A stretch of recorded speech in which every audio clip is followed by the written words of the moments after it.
પાઠ 6 દોરવણીના લેક્ચરમાં મળ્યા છીએ ત્યારે માહિતી સંચાર વિશે થોડીક આપણે વાત કરવાની છે। માહિતી સંચારનો અર્થ, માહિતી સંચારની લાક્ષણિકતા, માહિતી સંચારના પ્રકારો, માહિતી સંચારના અવરોધો જે આઈએમપી છે તેના વિશે આપણે થોડી ઘણી ચર્ચા કરવાની છે। સૌપ્રથમ આપણે માહિતી સંચારનો અર્થ સમજીએ કે માહિતી સંચાર એટલે શું।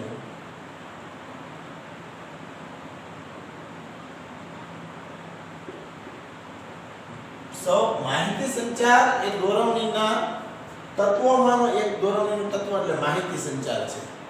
માહિતી સંચાર થાય તો જ દોરવણી છે એ શક્યતા ધરાવે છે।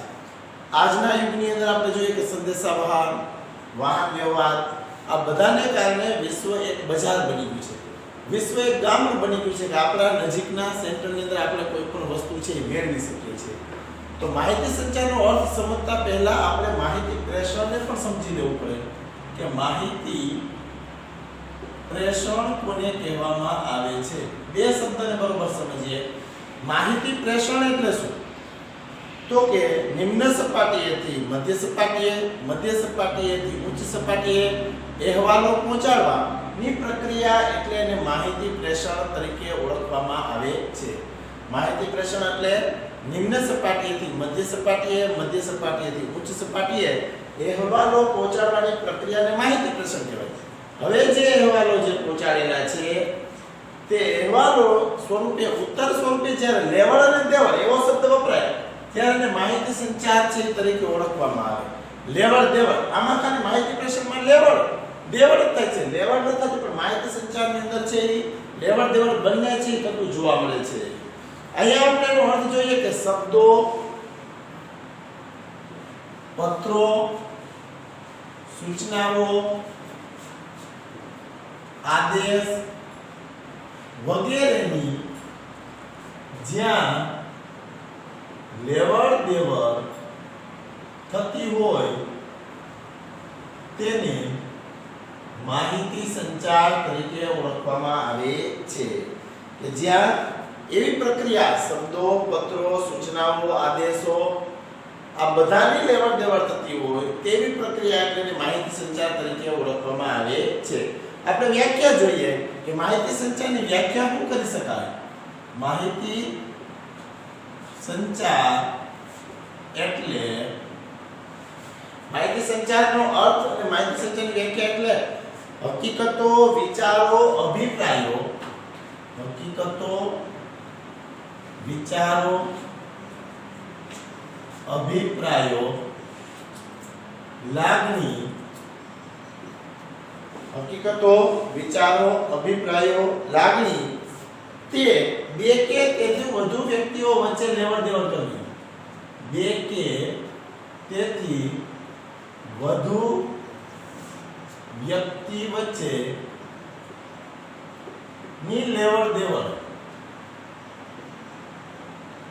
એટલે છે માહિતી સંચાર। એની વ્યાખ્યા થઈ છે। માહિતી સંચાર એટલે હકીકતો, વિચારો, અભિપ્રાયો, લાગણીઓ બે કે તેથી વધુ વ્યક્તિઓ વચ્ચે એની લેવડ દેવડ થાય ત્યારે છે માહિતી સંચાર થયો કહેવાય। માહિતી પ્રેષણ જોયું, માહિતી સંચાર જોયું। હવે આપણે માહિતી સંચારની લાક્ષણિકતાઓ કે કયા કયા લક્ષણોનો સમાવેશ થાય। માહિતી સંચારની લાક્ષણિકતાઓ એમાં સૌપ્રથમ પહેલા હેતુલક્ષી પ્રવૃત્તિ છે। આ બધાનું લક્ષણ છે આપણે જોઈએ છે। માહિતી સંચાર છે એ હેતુલક્ષી પ્રવૃત્તિ છે।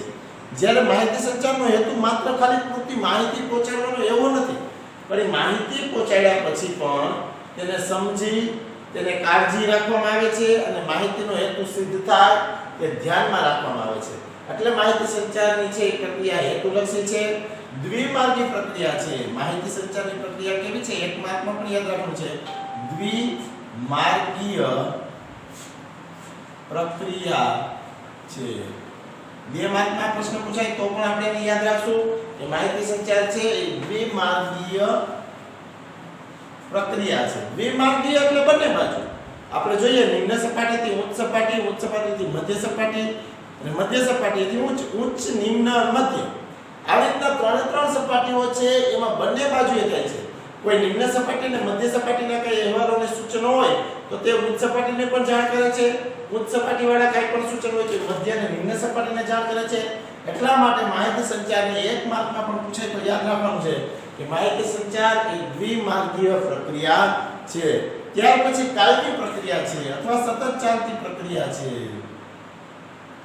કાયમી પ્રક્રિયા છે અથવા આપણે એને સતત ચાલતી પ્રક્રિયા છે એમ પણ છે કહી શકશું. બંને છે યાર. માહિતી સંચારની પ્રક્રિયા જ્યાં સુધી ધંધાનો છે એ અંત નથી આવવાનો ત્યાં સુધી આ પ્રક્રિયા છે ચાલુ રહેવાની છે. એટલે આ પ્રક્રિયાનો કોઈ અંત આવવાનો નથી. એટલે માહિતી સંચારની પ્રક્રિયા છે એ કાયમી પ્રક્રિયા છે. પછી તો કે શબ્દો અને ભાષા છે એ સ્પષ્ટ હોવા જોઈએ. શબ્દો અને ભાષા સ્પષ્ટ, બહુ સરસ છે એ વાત કીધી.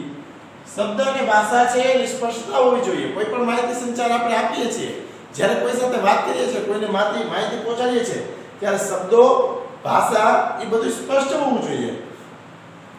નહીંતર આપણે ગુજરાતીમાં કહેવત છે કે આંધળે બેરું કૂટાય એવું થાય છે, અથવા અખાએ કીધું કે આંખનું કાજળ ગાલે ગયું, એવી રીતનું પણ થતું જોવા મળે છે. એટલે શબ્દો અને ભાષા છે એ માણસની સ્પષ્ટ હોવી જોઈએ, જેથી માહિતી સંચાર છે એ યોગ્ય થયો ગણાય. પછી અનેક પ્રકારની પદ્ધતિઓનો સમાવેશ થાય છે માહિતી સંચારમાં. માહિતી સંચારમાં અનેક પદ્ધતિઓ, જેવી કે લેખિત માહિતી સંચાર, મૌખિક માહિતી સંચાર, શ્રવણ માહિતી સંચાર, ત્યાર પછી બાહ્ય માહિતી સંચાર, આંતરિક માહિતી સંચાર, આવા બધા છે એ સંચાર, માહિતી સંચારના પ્રકારો અને પદ્ધતિઓ છે. અને ત્યાર પછી માહિતી સંચારના સાધનો. માહિતી સંચારના સાધનો. માહિતી સંચારના સાધનોમાં અત્યારે આપણે હાલની અંદર ખબર જ છે, ઇન્ટરનેટ છે, મોબાઈલ છે, SMS છે, MMS છે, ત્યાર પછી WhatsApp છે, ત્યાર પછી Facebook છે, ઈમેલ છે, ફેક્સ છે, આ બધા સાધનોનો સમાવેશ છે માહિતી સંચારના સાધનોમાં થાય. આ પણ પ્રશ્ન 2 ગુણની અંદર પૂછાય તો તમે લખી શકો છો કે માહિતી સંચારના સાધનો કયા છે. તો internet, SMS, MMS, email, fax, આ બધાને છે 2 ગુણની અંદર પણ તમારે યાદ રાખવાના છે માહિતી સંચારના સાધનોની અંદર. અને ત્યાર પછી આવશે માહિતી સંચારના સાધનો, ત્યાર પછી કાર્યપ્રેરક પ્રક્રિયા છે.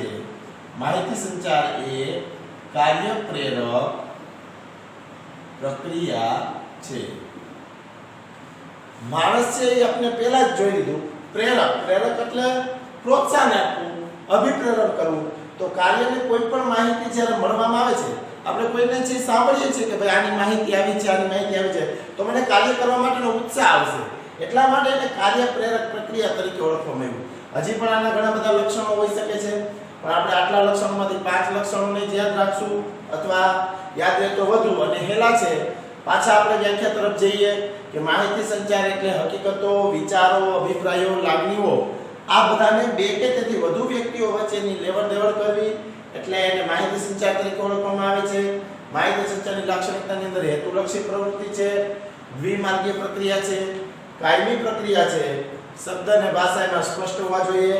માહિતી સંચારમાં અનેક પદ્ધતિઓ જેવી કે લેખિત માહિતી સંચાર, મૌખિક માહિતી સંચાર, આંતરિક માહિતી સંચાર, બાહ્ય માહિતી સંચાર. ત્યાર પછી માહિતી સંચારના સાધનો વિશે વાત કરી, કાર્યપ્રેરક પ્રક્રિયા છે. અને હવે પછી આપણે માહિતી સંચારના પ્રકારો જે છે વૈદિક અને ઔપચારિક, અવૈદિક અને અનૌપચારિક માહિતી સંચાર અને માહિતી સંચારના અવરોધો વિશે થોડીક સમજ મેળવશું.